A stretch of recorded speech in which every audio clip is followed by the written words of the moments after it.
Number 1, a bag contains only cherry and grape gumballs. The ratio of cherry gumballs to grape gumballs in the bag is 7:6. What is the ratio of grape gumballs to total gumballs in the bag? Okay, so let's imagine we have a different scenario. Imagine we just had, cherry and grape again. Okay, so let's imagine we have the same two flavors. And let's say I had, the ratio was 9 to 13, right? Well, if I have 9 cherry and 13 grape, well, I'm just going to add up these two, right? 9 and 13 gives us a total of 22 in the bag. And so the next question says, what is the ratio of grape gumballs to total? Well, if I was doing grape to my total here, it would be 13 to 22. And then I would look to simplify this. So I would put 13 over 22 as a fraction, and I would look to see if I can simplify. If it was asking me cherry to total, that'd be 9 over 22, and I would look to reduce that. So that would be 9 over 22. Same scenario, I would look to reduce that, okay? Number 2, there are 30 7th grade students and 10 8th grade students in the school drama club. What is the ratio of 8th grade students to 7th grade students? Well, imagine for a fact that if I had, 50 9th grade students in the same scenario, and I had 100 10th grade students. Well, what's the ratio of 10th to 9th? Well, I would just take that number and I put it over 50, and then I would try to reduce. So these are both divisible by 50. And so I would get a ratio of 2 to 1. So you're just going to apply this to that problem and then reduce it, and it should make sense. Number 3, Millie can type 375 words in 5 minutes. If she types 25 minutes at that rate, how many words will she have typed?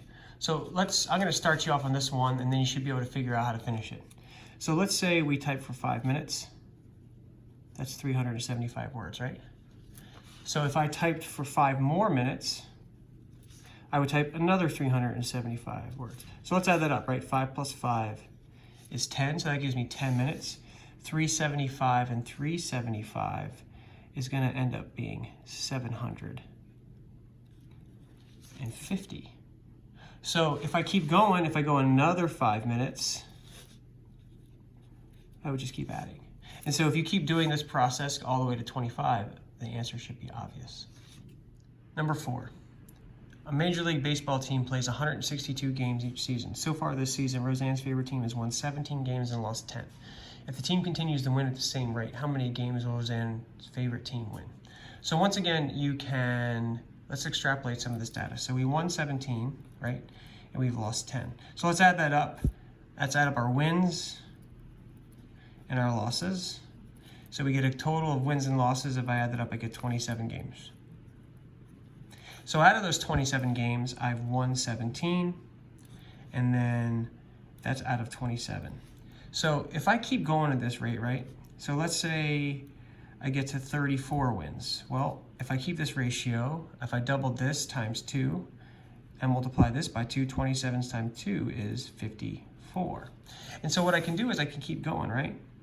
Well, let's say that I get another, if I play another I win another 17 games. Well, if I add 17, now that gets me to 51, right? And then if I add 27 to 54, that's going to get me to 81. So now I'm at 51 out of 81 games. And so if you keep going with this process, eventually this bottom number is going to be 162, and you will get the number of wins. So think about what's going to happen all the way to there to keep that ratio. And you might even be able to go right from here to here and here to here and figure out what this number is based off of what I've done so far. Number 5, a box of 20 pencils costs $1.90. A box of 50 pencils has the same unit price as a box of 20 pencils. What is the cost for a box of 50 pencils? Okay, so what you want to think about is how much does one pencil cost, and how would you calculate the cost for one pencil, right? So let's imagine a different scenario. Let's say I bought 5 gumballs for 50 cents, okay? So if I bought 5 gumballs for 50 cents, well, I would take that 50 cents and I would divide it by the number of items I bought, right? And if I do 50 cents divided by 5, that means I have spent 10 cents per gumball. So if we apply that to here, you would take your cost and divide it by how many pencils you have. And then that would give you the cost for 1 pencil. And then what number do you think you're gonna multiply the cost of 1 pencil by to get the cost for 50? So I want you to think about that and see if you can figure that out, because I think I've given you all the tools you need. Because if I take my gumball, right, well, if I ask you what's the cost of 30 gumballs, what's the cost of 30 gumballs, knowing that that's 10, well, 10 cents per, I would do 30 times 10, right? And that would give me a cost of $3. So you can apply that logic and be able to solve this problem. Number 6, Mr. Edelstein has driven 12 miles in 15 minutes. What is his speed in miles per hour? Okay, so let's think about this real quick. So I know right now he's driven 12 miles in 15 minutes. So we can just keep adding until we get to an hour, right? Well, let's say I go 30 minutes. Well, if I go 30 minutes, if I've done 12 and 15, how about 30? Well, 15 times 2 is 30 minutes, right? So now I know that 15 times 2 is 30 minutes. So that's double. So I'm going to take this and I'm going to do 12 times 2, which means in 30 minutes, I now have gone 24 miles. And think about keep going with that. So if I add another 15 minutes onto this, that gets me to 45. And I add another 12 onto my miles, think about what that gets to you. And then if I get to 45, well, what's another 15 minutes? Well, 15 minutes gets us to an hour, right? If I go from 45 plus 15, that gets us to 60 minutes. And we have to know that 60 minutes equals 1 hour. And so if you can know how to get to 60 minutes and you know that it equals 1 hour, you just need to calculate how many miles they can go in 60 minutes, and then you'll know their miles per hour. Number 7, there were 13.5 gallons of gas in Max's tank. He then used 8 gallons of gas to drive 208 miles. If he continues to use the gas at the same rate, which proportion could be used to find M, the number of miles he can drive before the tank is empty? So when you're looking at this, you want to make sure that your units match on either side. So let's take a look at this real quick. If I take this set of data, the 8 gallons and 208 miles, I know that 8, so this is gallons of gas, so I'm going to put gallons here. And that matches up with 208 miles, okay?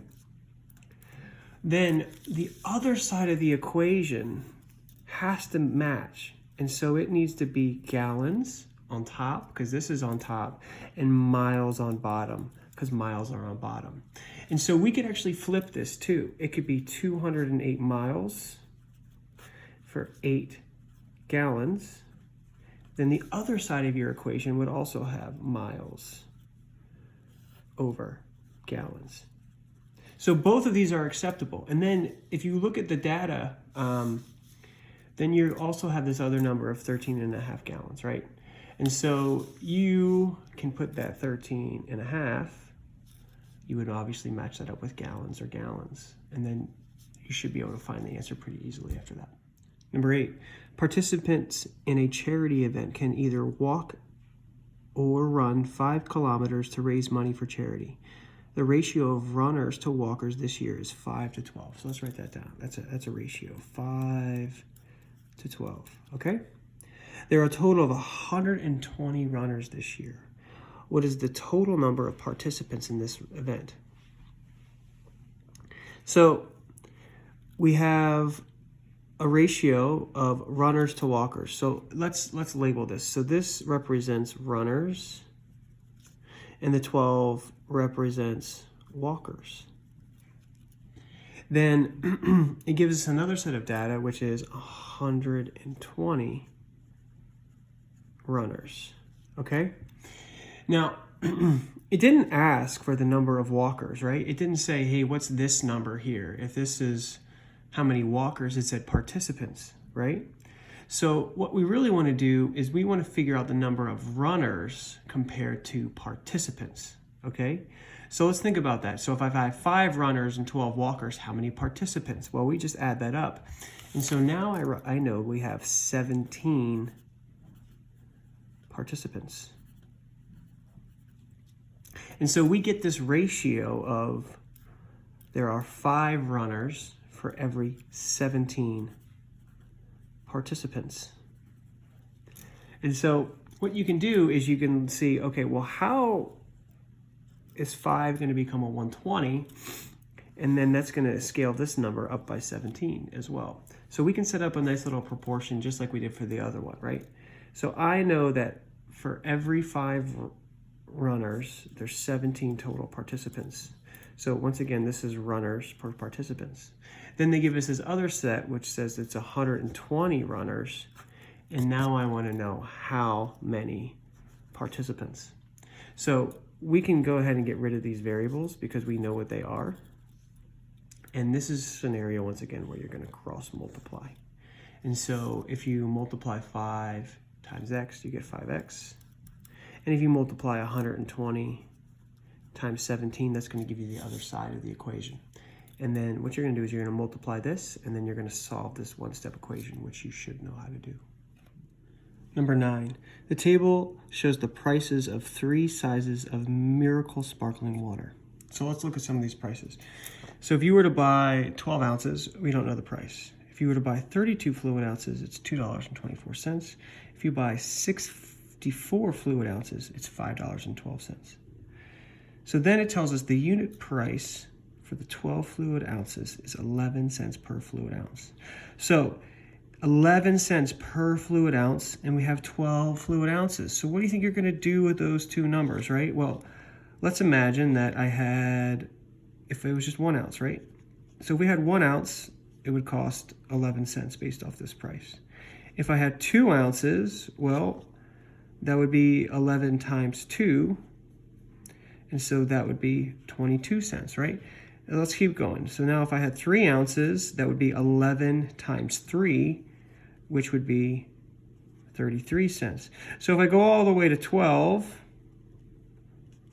what do you think I'm going to do with the 12 and the 11 that calculates it? So I'm going to leave it to you to calculate that. Then let's go to B.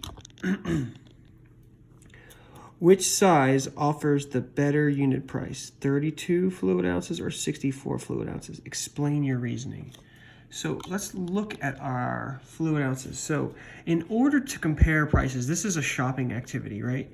You want to know how much it costs per ounce. So whenever you go to a store, there's always a little thing that says price per ounce, and it actually gives that to you. So if you go to a store, it might tell you that like each cost is 10 cents per ounce or 30 cents per ounce. So what you want to do is you want to calculate that. And if I were to calculate it with the 32, I'm going to take my cost, I'm going to divide that by 32.